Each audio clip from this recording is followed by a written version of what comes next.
Welcome to First Builders, the podcast for those who shape companies from the ground up. I'm Amber Illig, founder and general partner at the Council Capital, where we invest in early teams solving critical problems in essential industries. And I'm Rachel Tsui, partner at the Council. This show is about the people behind the playbooks, the ones who took a leap early and helped define what their companies would become before anyone else could see it. And today's guest is one of those rare, courageous builders who did something a lot of people thought was impossible. He built a unicorn company outside of Silicon Valley. And he didn't just build outside of the Bay. He bid on used cars in Buffalo. He went head-to-head with the legacy car auction model, and he turned it into a billion-dollar public company operating nationwide. That's not just unconventional, it's conviction. Not only that, he did it in a space that most tech folks wouldn't even touch. We're joined today by Jack Greco, former co-founder, COO, and CFO of ACV Auctions, the online used car auction platform that went public at a $3.85 billion valuation. Jack is a heavy hitter in the upstate New York startup world, and he's built a career on spotting opportunities in unlikely places. And this conversation is really special to me today because he's also been an early believer and backer at the Council Fund, and someone I'd love to hop on a phone call with for honest insights. We're so excited to get into his story with all of you today, what it took to build ACV from Buffalo, how he thinks about legacy, and why he's still betting big on founders today. Jack, welcome to the show. Thank you very much for having me. We're excited to have you on today. So, Jack, before ACV, what were you working on and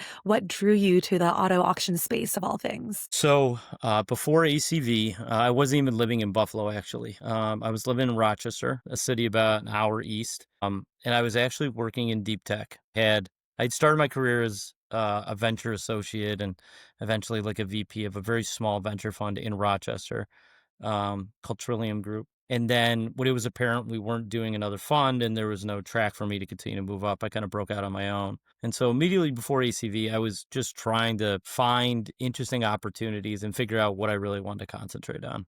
I think a lot of times I was functioning as the co-lead on these projects and these early businesses, but on the business side with usually a highly technical founder. And I think at the time I would usually take the moniker CFO in these organizations because a lot of times what I was doing was around the strategy, the finance. It allowed me to get into a room if something needed to get sold or something needed to be discussed.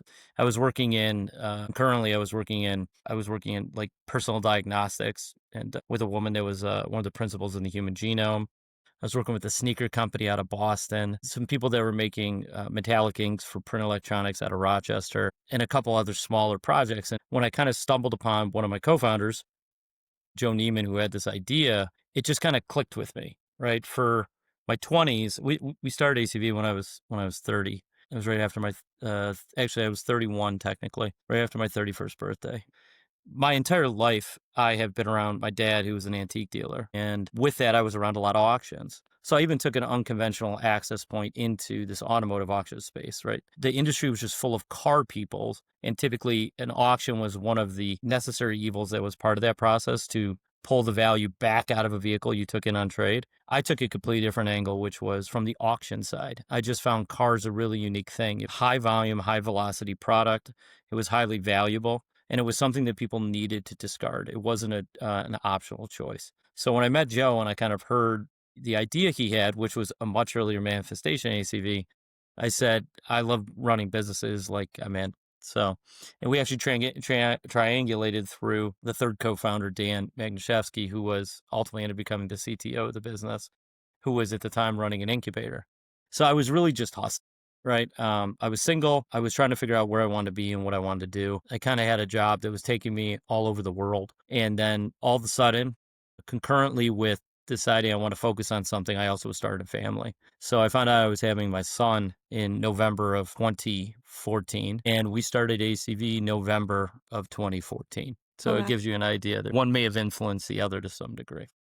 I think it's, as all good things, it's as much calculated decision as it is luck, maybe even more luck. And that's really, for the first time in my life, that instead of doing a lot of different things or being more on the advisory side, I kind of jumped in when we started ACV. That's awesome.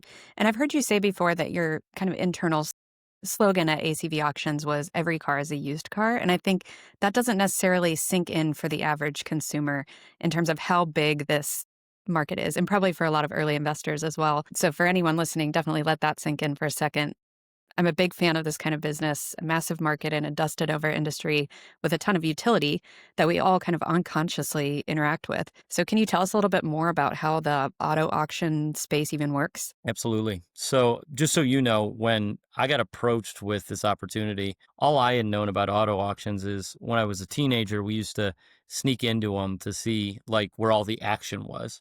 I grew up in, like I said, outside Rochester, and there was a very rural, very small auto auction in a town called Dansville, where literally we would hop a fence, put chewing tobacco in or something that made us look older, and we would walk around pretending to be dealers just to be able to get in the cars because it was fun. So when this all came about, it was brand new for me too.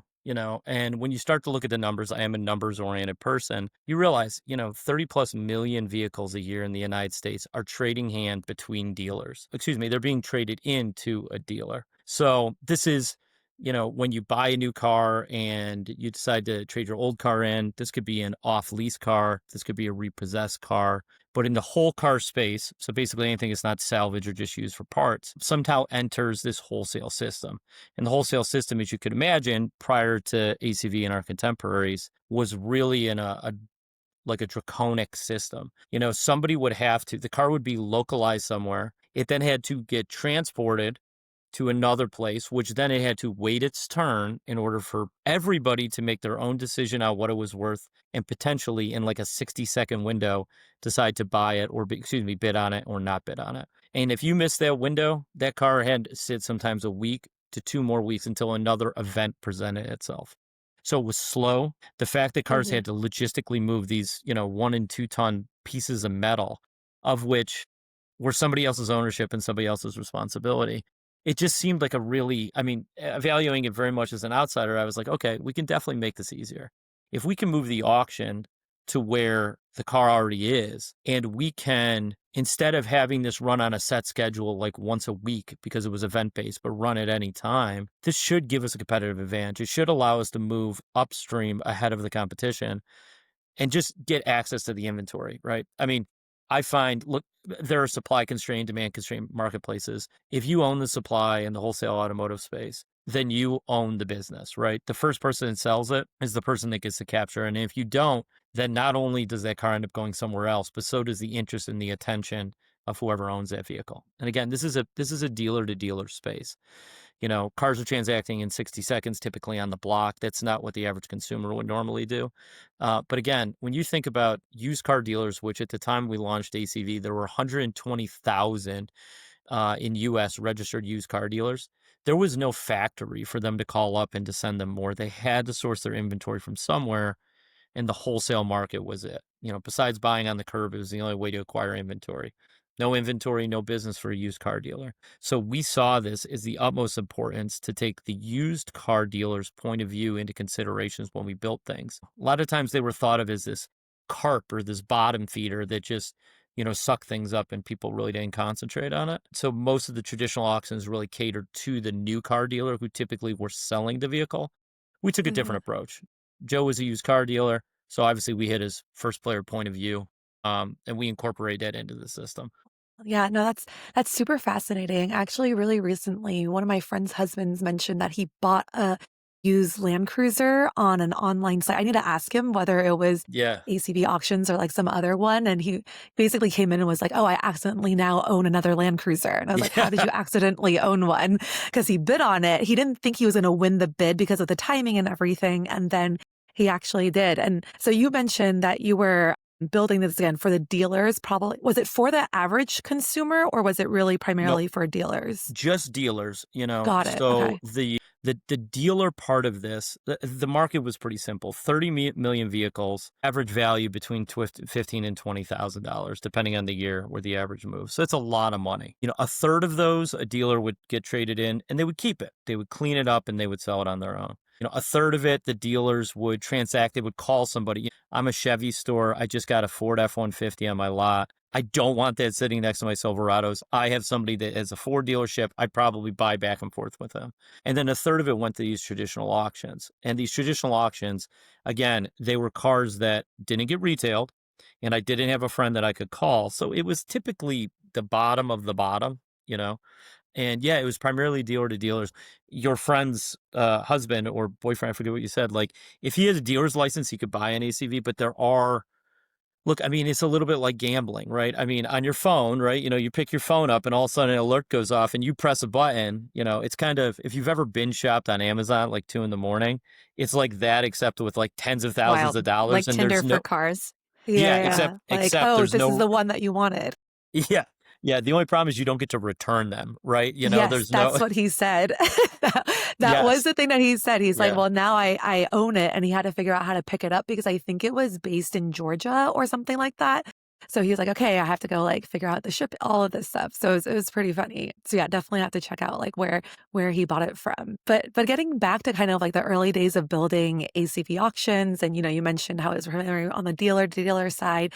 What was the most challenging about it for you, especially building in an industry that just hasn't really seen a lot of those changes in decades? Sure. We had to remember that um, we weren't a tech company, right? We weren't supposed to be growing and having headlines like the other startups, right? So we took venture funding, which puts you in this cohort of every single type of company under the sun. But we were really a service-based business. We were ACV, even to this day, is not really, we're called Buffalo's tech unicorn, right? And there's technology involved, don't get me wrong, but this is a thin layer of technology as a membrane wrapped around a really well-run services business. So to not forget that the same kind of fundamental practices that keep the best restaurants in business, they keep the best retail stores in business, they keep the best barbershops in business, right? Like we had to keep telling ourselves our customer comes first, second, and third. And the relationship with the customer really needed to be with us. So when you have a buyer and a seller and they're transacting together, there's a lot of opportunity. If one's not good, both are upset and I have a problem. Versus if we decoupled that process and actually said the buyer has a direct relationship with us, the seller has a direct relationship with us, and that is really what we measure the business on. I always said we don't buy and sell cars, we build relationships, and we build them directly with us. So we constantly had to maintain that we are the hub and nothing should really be going outside of what we do. It was a great business if you were a control freak to say like, I have to control everything, but it allowed us to really manage expectations on both sides. When somebody paid us money for a vehicle and that vehicle ultimately had an issue, they would deal with us. Or when somebody was selling a vehicle and maybe somebody hadn't paid on the other side, we still had to make good on it. And then we would handle that relationship individually. So by breaking those spokes off of the hub, we were able to evaluate the spoke for what it was, throw it away, and keep it from being a negative contagion. And so we had to constantly remember network effects are real.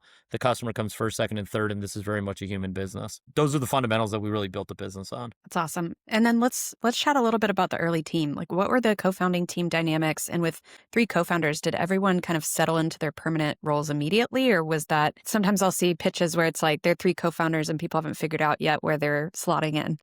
We had very different, very specific skill sets. So Joe and I had run businesses before. Joe was an industry guy. I was the one that I always like to say my N, like the number of times I'd gone through the cycle had been the most. And Dan was the tech dude. He was always the tech dude, right? Was great with people, was great talking, but he kind of always fit in that role.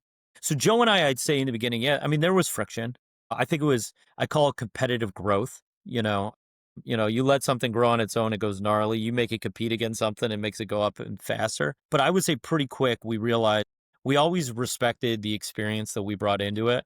And that was one of the big things. I give Joe credit for really speaking about this a lot too, was, he harped on like, we're this team because of what we're capable of doing today. What we've done got us to this point, but we brought in an outside CEO pretty early. We brought them in, the company was formed in 2014. We sold our first car June 1st of 2015. We closed our pre-seed round. We had raised some of the money before and some of the money after in August of 2015. My son was born August of 2015. My goodness. Joe's daughter was born October of 2015. Like it was a lot going on at once. But we brought an outside CEO in really. George had come on as like a consultant for a little while because he was still phasing out of the company he started, Cinecor, a while back. And that was in late 16, early 17. I think he formally came on as CEO. And I would say there was respect amongst the co-founders for what we were good at. We probably could have been more communicative. Like we probably could have been more buying each other's input, but I think we each knew what part of the process we had to do, and we did it. And then when George came on, that helped kind of coagulate things a little bit more. Um, and it ended up being a good team. That's awesome. And credit to you guys. I feel like a lot of founders would have trouble with that decision to bring in an outside CEO. Even at later stages, you see that. So it's also helpful when it's, a decision that they're all aligned with and that person can maybe help it grow to the next level too. Yeah. George definitely did that. I give him credit. We would not have had the success that we had it just been the three of us. Yeah. But clearly, I mean, you had a really big impact, of course, like on the success as well, because you stayed on the company for 4 years, I think, as it scaled over to Series D, helped it raise, over $100 million. Did you know that this was something like very, like just worthwhile pouring your life into when you kind of first went in, or did it build over time? Well, I knew it was worth putting my time into on day one because it was something I really enjoyed. Like, enjoyed it. I really enjoyed being able to build a team, seeing the success that that team was having and how proud it made them, and continuing to like instill that sense of ownership. Every single employee at ACV had stock. Our first employees, who, if they told you how much they made when we brought them on, is now they're fine with it because they got stock and everything went well. It was a kind of a humbling number.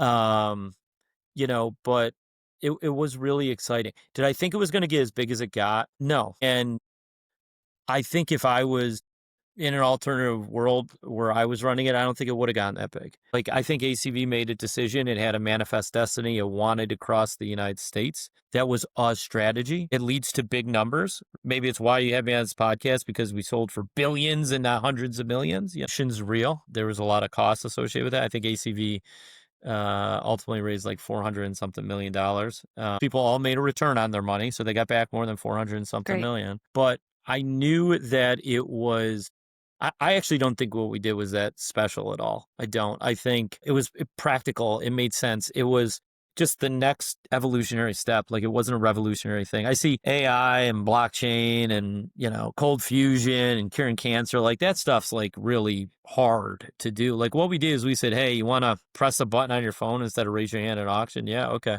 We're just going to keep doing that same thing really, really good. And since I've gone out of ACV, outside of the community work and the investment stuff that I've done and the philanthropic stuff, like when I focus with founders, I primarily focus on these what seem to be pretty simple, pretty pragmatic business models, primarily marketplaces, where I don't try and instill the exact same recipe because everybody's different, but I do try and make sure they realize this is executionally hard. It's not difficult by design. And I think complexity ends up being one of your worst enemies when you think things are too easy and other people can maybe copy them, or it's not clever enough in order to get to where you need to. Like, simplicity is really what I look for. And it was nice. I mean, ACV was a simple business. We do the company, I can't even say we because I've sold almost all my ownership, but the company, I guess I can. They always say, I remember I was reading an article from Lord of the Rings, and they always said goblins said the owner of something is that who creates it, not the one who possesses it. So it's still mine, even though I don't own it Nice. anymore, right? Yeah, the architecture in Totally. it, the go-to-business model is still mine. But yeah, it was elegant in its simplicity, and I think if you really dig into and pour into ACV versus its contemporaries, versus Trade Rev, Backlot Cars, Car Wave, Car Guru, or not Car Gurus, Car Offer that got acquired by Car Gurus, Oda Lane, like a bunch of these other guys. They didn't chose to go that way. They ended up going amazingly deep in where they are. A bunch of those ended up getting acquired by our biggest competitor. And what's unique about ACV is, like, it doesn't dominate the world. It doesn't dominate the United States. The place where we were a first mover in is still where the majority of the business is done. And the place where other people were first movers is the majority of the business they were done. It was kind of like a colonization effort. And once the lines were drawn, it was really hard to take territory. It was for geographic based marketplace. I've seen it repeated time and time again, but obviously experiencing it firsthand was interesting. So That's awesome. And you were COO and CFO during that rocket ship phase. So that's a wild combo. yeah, Curious to hear more about that and how that yeah. worked together. So I ran operations, finance, strategy, and data, which is why I didn't make it to Wow. the IPO. It's a lot. No, it was too much. I was in a new city. I had a young child that I wasn't spending the kind of time with I wanted to. I was away from my family. I'm an Italian, and that's kind of like hard. It was really hard for me. And why? I'll tell you why I left. Maybe that'll describe it. We had talked about internally me not wearing all those hats for a long time before I left, and we weren't able to hire for them.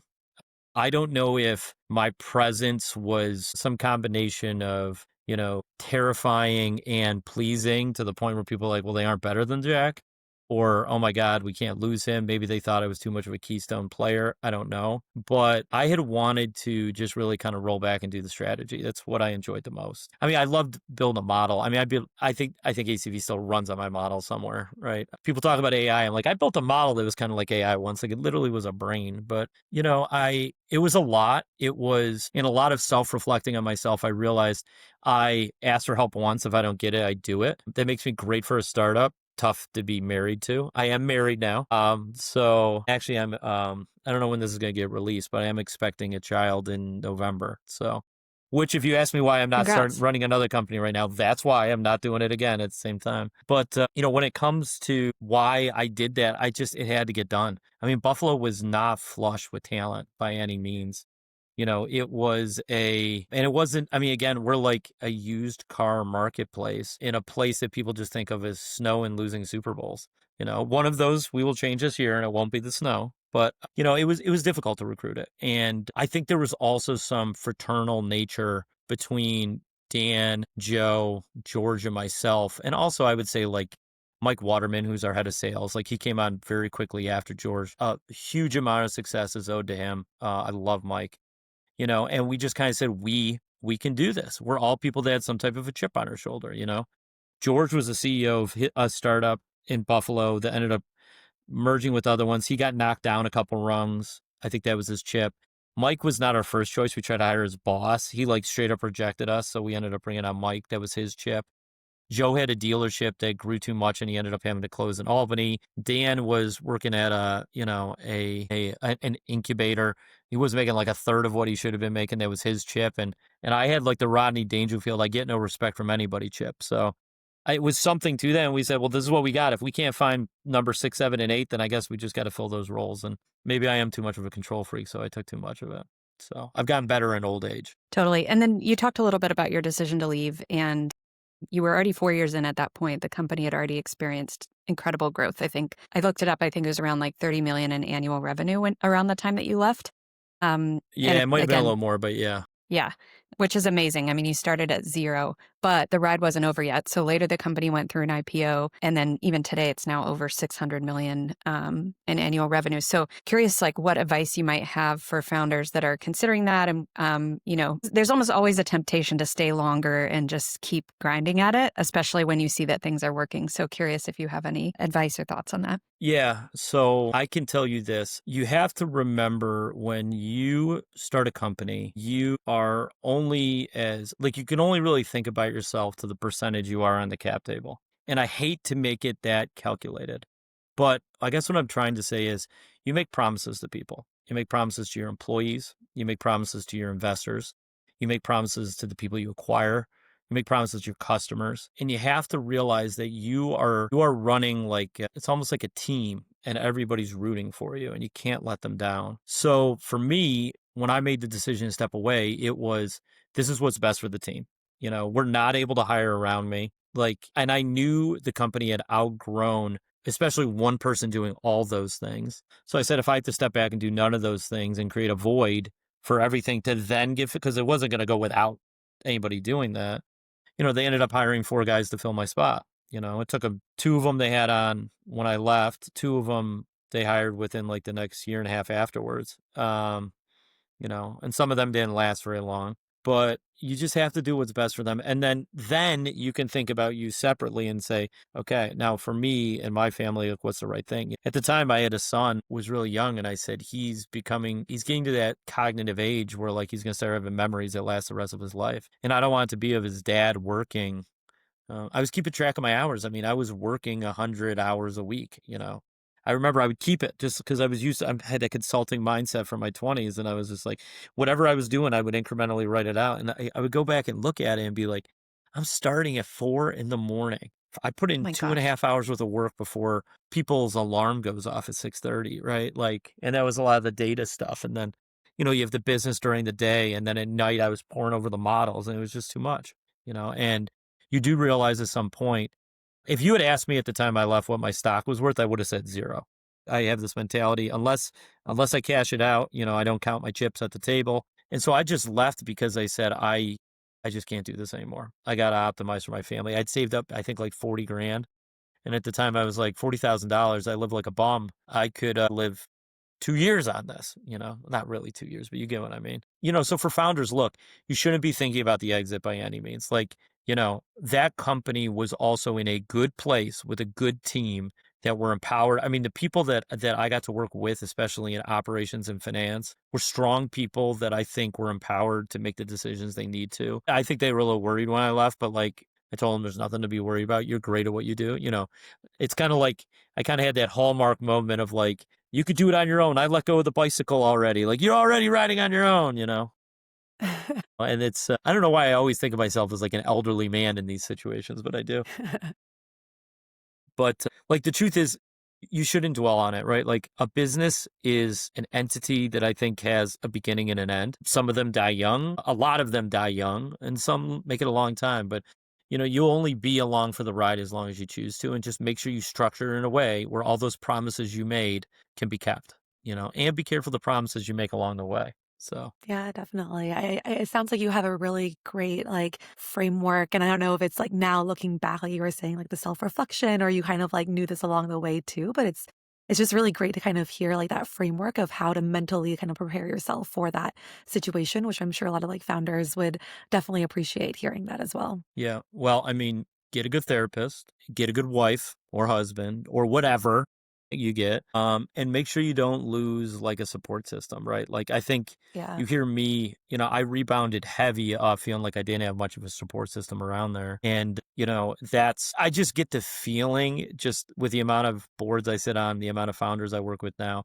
that there's almost like an over indexing to mental health. Like this is hard. It's going to suck. Deal with it. Otherwise, don't start a company. I'm not in any of these. I just built a piece of AI and sold my company for 80 million in 9 months. Like I'm not in those. Like I'm in real businesses, not like gimmicky stuff that idiots buy for too much. No offense if you have any of those in the portfolio. That's not, but Not that that's we just, know of. yeah, Yeah. that's not me. But, I do think it's important for founders to reflect back on like, where am I right now and where am I going and how am I continuing to manage, especially if you're a CEO or a high ranking. Like I was not CEO, but I carried the heart of the company with me, which was the hardest thing. But, you have to think through what are the long-term ramifications of everything you think, say, and do. Like there's so many times where I would just say something without thinking because I don't work off a script or anything at a meeting. And then people later on would be like, well, I was really worried when you said this, or wow, I've been working so hard because you told me this. And I was like, oh my God, the impact's huge. And I think that's what founders should be thinking about is like people, if you are a strong founder, especially if you are a dominant voice, I'm an 8 on the Enneagram, like I'm your stereotypic type A type guy. You have to remember you have to, I mean, who said that? It's like St. Thomas Aquinas. It was like, there's nothing as strong as gentleness. There's nothing as gentle as strength, right? Like you have to realize the amount of strength you wield in that organization, you have to be an equal part gentle to the situation. I'm not saying like let people be crybabies and, work from home, every single day because they don't want to come in an office. I'm saying just think through the promises you're making and the kind of team you're building. Yeah, no, I definitely love that. And, kind of going back to like even the business side, right? Like obviously here we focus on the legacy industries at the council. And occasionally we do have like a marketplace layer within the portfolio companies as well. But we've seen firsthand it's really, really challenging to build and scale that marketplace. So why do you think it worked the way that it did for ACV? And what do you look for when you're actually now building or investing in startups with a marketplace angle today? So ACV was easy because people had to get rid of this stuff. It was not optional, right? They couldn't, time was real money. If you look at the way the balance sheet of dealerships, you see exactly how much of other people's money they're playing with. And once you recognize that, you realize like, okay, I have a car for 35,000. I took this other thing in 12 grand on trade. There is actually $12,000 of their money sitting in that thing that they have to liquidate when they can. Those are the ideal state for marketplaces. If that's a wholesale marketplace, I used to joke that, and I'm now an investor in a cattle company like this, right? Cool. It's a marketplace, and it's like, yeah, guess what? Like, you don't sell the cow at the right time, the cow dies, right? Like, it goes away. Marketplaces ultimately work when you have some type of amazingly fierce differentiator when it comes to one aspect of the marketplace. Sometimes it's supply, sometimes it's demand. All marketplaces aren't the same. But I think you really have to the cool thing about the car industry, the people from it love it and they live it, right? These are people that have a Tasmanian devil with like a NASCAR thing on their arm, right? And they're like, Chevy suck, Ford. Like there's just such this like tribal kind of competitive, visceral reaction to stuff. But they are also educated people too. So it's really hard. I mean, do you find that in HVAC? I don't know, right? Or do you find it in some of these other more esoteric or more like real world traditional businesses? Sometimes. But the car marketplace is great because people had to move things. It was high volume. It was high value. You had to develop high trust. I really like geographically based ones. So like, I don't really touch businesses that don't have human involvement. The marketplace aspect of what we do in any of the boards I sit on or any of the companies I'm part of, like, there's always a real human element. And I think you have to master that human element.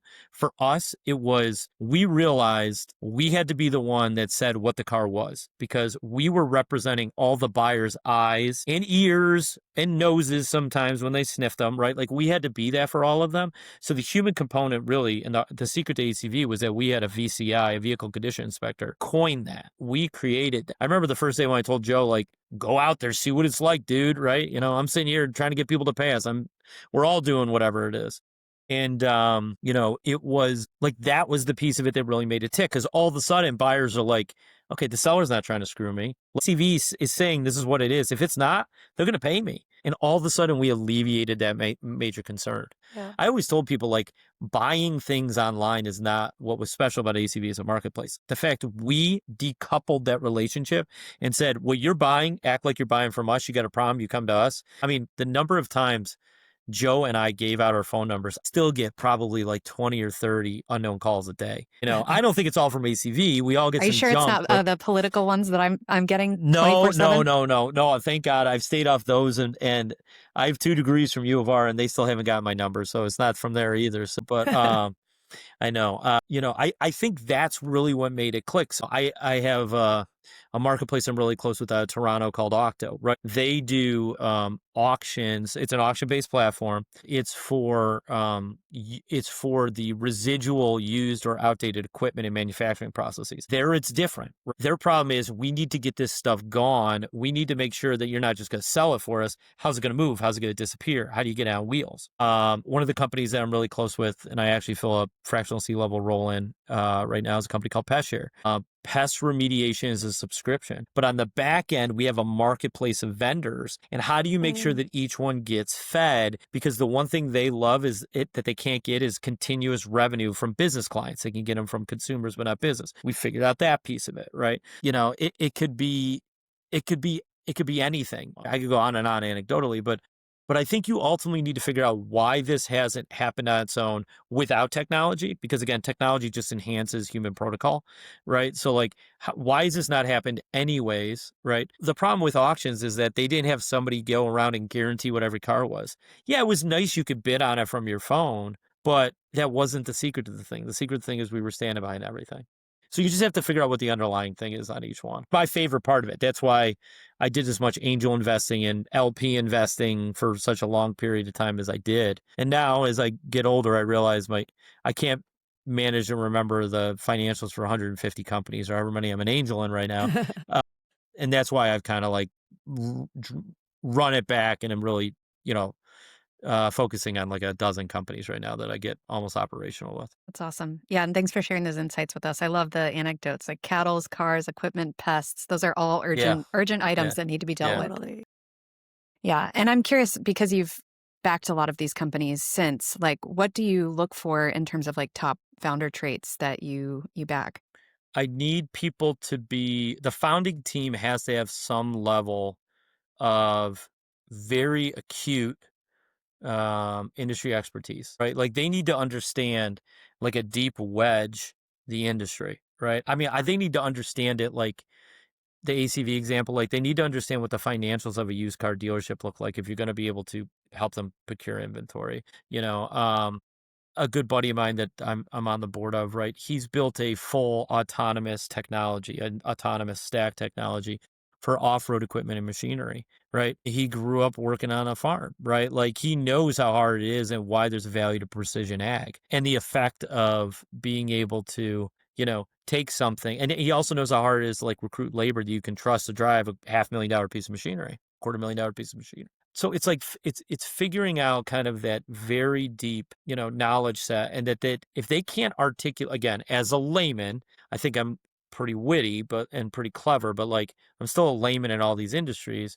If I can't get it really quick, then I don't know if I just assume they don't get it that well either. And then the question is like, how do we elegantly, just build a business model around that? The older I get, the more I realize just focus on one thing, right? Like it's okay to have channel partners. It's okay for them to eat. It's okay for them to take their margins, right? It's okay to use software and technology to help you collect receivables faster. Just be good at what you are. And you just like if I was remodeling my kitchen or my home, I could sit here and pretend I'm a carpenter and a plumber and an electrician and probably figure it out, but it's not going to be good. And it's not going to be fast and it's not going to be cheap. Like I lose. So if I just kill my pride in all these businesses and say, what's the one thing we're going to do? And let's ask for help around the rest and then decide what we need to own. When people start thinking with that mentality, that's when I get interested. I don't care if it's recycling and trash. I don't care if it's, the way foreign, exchange payments happens. I don't care if it's the way cars get refurbished at dealerships. Like, it doesn't, none of it matters to me. Like those are all referenceable examples of companies I say on boards of. I don't care. As long as you know it. And as long as like, I think that you are kind of wacky in the head enough to like believe these things can be huge. One of the longest standing angel investment I have, I started giving a part of my pay when I was at ACV in 2016. This company I'm now chairman of the board of called Air Expert. Not a huge company. It was very early. It was literally me and another guy in 2016, 2017. And he's trying to completely revolutionize the way aircraft maintenance is done, which you don't think of as like a place you would initially go. But when you realize if we don't have aircraft technician, nobody moves anymore. All of a sudden, again, people it's the freak out. urgency. Yeah. Yeah. Yeah. It's like an apocalypse scenario. Like, oh my God, there's no planes, right? So, and honestly, like I've been sold on. Andy Hakes is the name of the founder there. People are like, why'd you back him? Because I literally did his entire pre-seed round. I did half of his seed round. We were lucky, I did a smaller part of his seed round. Then we were able to bring in another outside investor that kind of supplemented it later on. And they're like, why? And I'm like, because Andy's never going to give up. Andy's the guy that will like cross the finish line with like an arm blown off and a leg dragging. It might take 20 years, but he will win. Right. My gosh. So That's awesome. Yeah. I can tell you this. I don't care about the rate of return. I just care that there's going to be a return before I'm dead is kind of the way I think of it. Right. So I love that perspective, though. It gives you a lot of like that kind of patient capital type of timing and time frame horizon as well on it. Yeah, because It's the more path about is not always linear. Like there could be yeah. a period of time where things are not going well and then it could be huge. So you never know. I had a mentor that said, the world is full of slopes and plateaus. So may your slopes be up and your plateaus be short. Right. Yes. And they aren't all, but you just got to keep thinking that way. My business coach this wonderful lady, Siobhan, at Catapult, she used to say, I want you to think back to last year. What are the major events that happened in business and in your real life and grade them 1 to 10. And then you chart it and you see, it looks like a Richter scale, and just these little exercises help so much to put things in frame and perspective. And you're like, yes, no part of business is up. And it's all based on your point of view and your perspective too. So back to all the founders that are on this, like, you have to be able to take a step back and really understand how far you've come and not always be focused on like how much farther you have left to go. Like you have to appreciate that. It will be motivating, hopefully. That's awesome. And one thing you mentioned earlier, I'm just going to jump way back, but you mentioned Sure. philanthropy. So, you have things going on outside of work, family, philanthropy now, investing. Can you tell us some of the things that really matter to you outside of, Yep. ACV auctions and marketplace investing? So I'm kind of a sicko where everything kind of pipes back into the same thing somehow. So the things I cared about were like, I don't know what tomorrow's going to be like. We live in this world where there's robots that can do more than humans can and computers that can think faster than us and stuff like that. And I go, okay, what do I know for sure? I know that everybody should have an ability to live as healthy a life as possible, right? So I care a lot about human health. I sat on the board of a hospital. I also recently just joined the board and put a bunch of money into a company called Akita Labs. That is the first AI. Yeah, I remember showing it to you guys. Yeah. Yeah, Yeah, I ended up putting 8 million into that, which is a lot. It wasn't it's all amazing. mine, but That's awesome. that's like a check, right? That's like a Yeah. s- that's like a first fund for some people. Love the company, love the founders. It is. We only have 25% of the doctors in the U.S. we need. That technology means that we have 2 times the number that we actually need. Awesome, love that. So like, yeah, I mean, I go down to, I still have a dot in my arm. I gave blood last week, right? Like, so I do full stack stuff, right? I do the stuff anybody can do. I do the stuff I can donate to. I do the stuff that only I can do. Same thing on the way people eat. So, I grew up doing part of my childhood. I worked on a farm, and I grew up in a rural community. I grew up in a place called Canandaigua, which is a really nice lake, but I wasn't on the lake. I was where the cow shit is, right? I said, okay, maybe there's more we can do. And so this isn't a non-for-profit, even though it's been the biggest investment I made to date, is I started a tech-enabled vertical farm pilot in Buffalo. It's on the east side of Buffalo. It's unfortunately, if you heard a couple years ago, there was like a mass killing at a grocery store up here where somebody specifically came up, and it was because it was the blackest zip code in New York State. It killed 20 people. It was horrible. And like that made me mad. So what I decided let's build a farm like right near there. I don't know why. I don't know how to build a farm. I certainly don't know how to build an indoor tech-enabled farm out of shipping containers. So we put $2.5 million in the ground and built something that it's actually just going live this summer. And if it does, it should hopefully be a pilot prototype of how this indoor agriculture can work, but also support the local community. And then the group that I brought in to manage it, I basically said, look, if I break even on this, I'm happy. I'm thrilled at this point if I break even. But if you could build a prototype that we can do throughout upstate New York, I'm a tree hugger at heart, so we don't have to drive our food around. We're able to grow stuff where it's being eaten. I'm a huge fan of like locally owned import substituting, facilities. And if you can give people jobs that they could walk to and then eventually become like a wealth generation engine inside these impoverished zip codes, awesome. So like I care about that too. And yeah, I am a tree hugger, right? Like literally, like nothing would make me happier than sitting in my swim trunks, sleeping outside under a tree in the mud, right? So I do try and do as much as I can on the conservation side. And I'm known to just randomly plant trees in people's front yards too.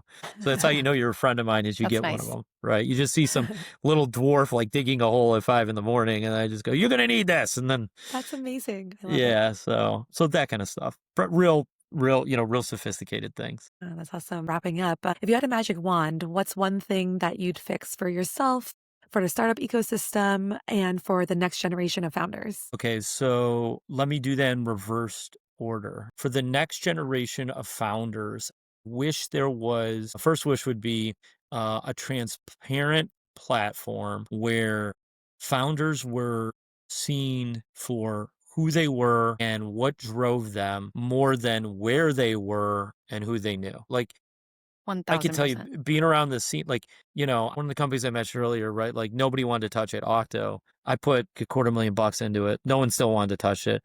NFX came in. Everybody wanted to touch it. And I was like, well, it's the same damn company, right? Yeah. Same company. Of anything, we haven't had money too long. So like the momentum slowed down, right? And it's a great company, but it just goes to show you like that's the same founder with the same grit, the same vision, same worth. But it's just kind of like who you know and where you are. So like he was out of Toronto. It's not even a small place, but it ain't San Fran. So I wish it was a flattened playing field. I do. I wish that got flattened out.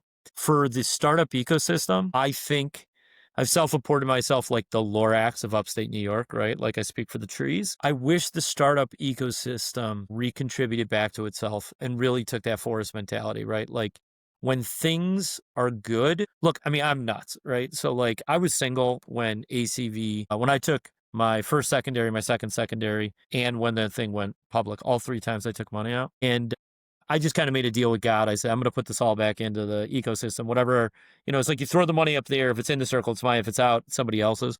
I did the same thing, except I did it with investing, right? So I think of it in some way all philanthropic, and I wish, not to that same degree, but I wish there was more of that. I wish there was more. I wish that it just fed itself. I wish we wanted our employees and our teammates to have an idea and run with it and leave the nest, right? Like, I wish that was the case. I wish we took more pride in the people around us and their success than, the fear of losing them, right? And then for me personally, it's a good question. I wish that I wish I had the wisdom I got now in the past, so that at this point I'd even be wiser when it comes to knowing when to shut up, knowing when to say no, knowing when to get out of something that wasn't for me. Like, I've made those mistakes too many times, right?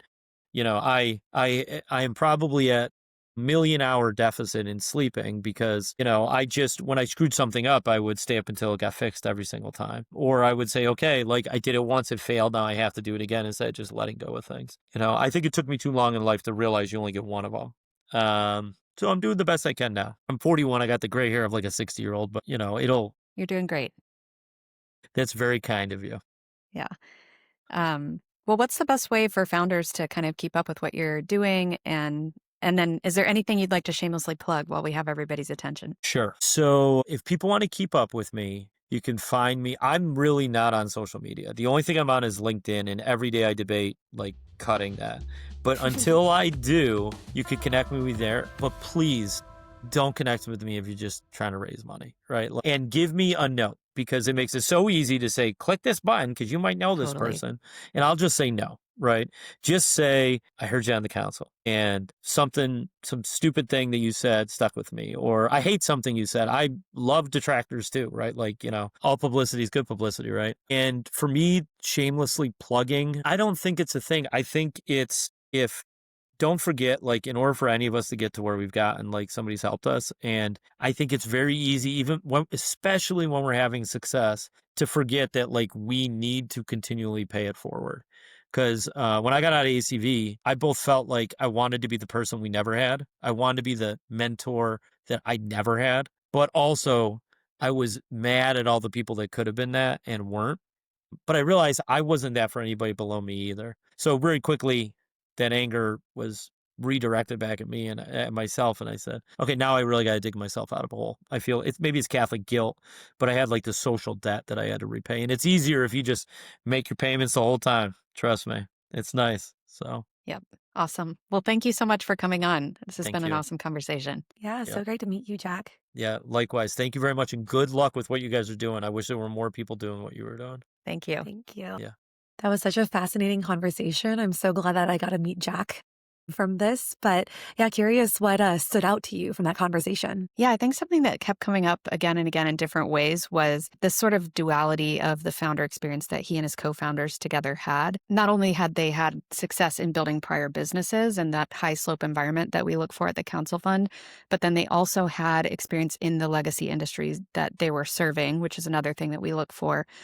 And I think it's something that gets really discounted a lot of times in Silicon Valley when people are just looking for like, where's a huge market in an outdated industry and a piece of software you can apply to it. But these were founders where it was like, he was raised by somebody who was running, an antique auction business. And then his co-founder was a car dealer himself. So they knew how to talk their customers' language. They knew how to be like a tech-enabled service for that sector and really scale it in a way that was going to resonate with customers. And so I think we've seen that time and again, and it was interesting to hear that, seemed to be a really big differentiating factor for them, even though he was very humble about it. I'm talking about how simple it was, but I don't think it was that simple. I think they just understood their market very, very well and did something simple very, very well. And then the other one was we asked him, how do you evaluate a good marketplace company? And I thought his advice actually applies to a lot of the companies we look at, whether it's marketplace or SaaS or vertical AI. A lot of times we're looking at software for these sort of legacy industries. Customers aren't going to buy the product if there's not a level of urgency or there's not a hair on fire problem. I think when you're a tech company selling into other tech companies, it's possible you might be able to get an early stage startup or a growth stage startup to buy your product just because it's cool and they want to help you in the ecosystem, but that's not going to work when you get outside of the tech world, and Totally. particularly in these like operationally complex industries where it's like, hey, if I roll out a new piece of software, whether it's a marketplace or the subscription service for our company, if it causes things to slow down, this could cost millions of dollars. Like shutting down production is a huge deal. And so I like that, he's really going after these industries that have urgency. And I thought it was funny that he like cited pests and equipment and cars and cattle as all very urgent markets. And so that just felt it resonated with me a lot since we look for these sort of essential industries. Yeah, no, you could tell that he was very like focused on that piece of it and has a very pragmatic view in how he approaches investing now and looking back on his experience too. For me, that also like bled into how he thought about mental health as a founder or an early stage employee and really taking into consideration, all the steps along the way, but also prioritizing what you want to take out of it from like a personal life perspective. But I think very kind of like tough love approach, right? Like, yes, this is going to be hard. You need to know what it's going to take and then make sure that you take the steps along the way to protect yourself to achieve, whatever it is that you yourself want to go towards. And then the last thing that he talked about, I think like at the very last question that we had, when he talked really about like, it's more incumbent on the startup ecosystem and the founders to continue putting back and giving back into the startup ecosystem to create those strong hubs and spoke models essentially like outside of Silicon Valley. Seemed like he didn't think there's enough of that happening in Buffalo. And it's something that we've seen a lot of that kind of proliferation in, the Bay Area, but it'll be cool to see more of that, happen in other geographies and ecosystems as well. Yeah. Totally. Well, thank you everybody for listening today or watching if you're on YouTube. But we're going to link everything that Jack mentioned in the show today in the notes below. And if you want more First Builder stories like this, tune in next week for our next guest. We've always got somebody exciting planned, and hopefully you know about that by now. Yeah, and make sure to subscribe to First Builders wherever you get your podcasts. You can also sign up for our newsletter linked below, and we'll have everything else linked in the show notes as well. Awesome. Thanks for tuning in. We'll see you next time.